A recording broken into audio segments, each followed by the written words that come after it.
مولاي صل وسلم دائما أبدا على حبيبك خير الخلق كلهم.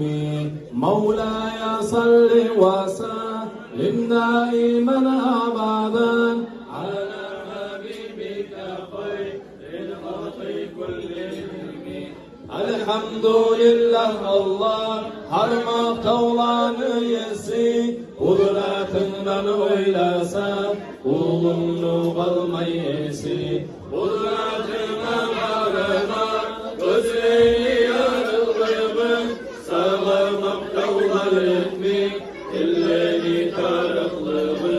Acayip gözlülüğünü seyretken sen göreyim bir olmuşlu Kur'an'da bin türlü türlere bin türlü türler bulan maktavı etse kişi nimetlarına göre el gönlü bulmaz işi.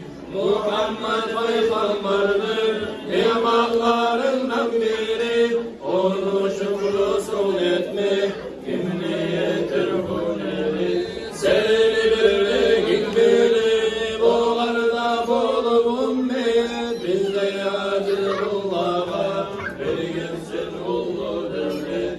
Ya Rabbi bizge bulay ulu devlet verginsin, bulay ulu nimetler bizim layık verginsin.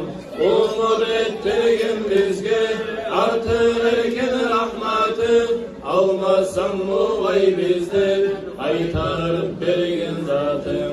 Ahiret safarından yollaşıp bizge onu, ayırma onu bizden intiharlı zamanda. Gözden ayıp bulsak da bir ekimiz yürekten Muhammed Resulullah'a inanıp görmesek de gerçek tasdik etken son dünyada görmüyorsun, cennette nasip etsin görmekli nurlu yüzün. Kimseyse ol Resul'dan kıyamet gün şefaat, salavat olsun bugün taatını işitken saat.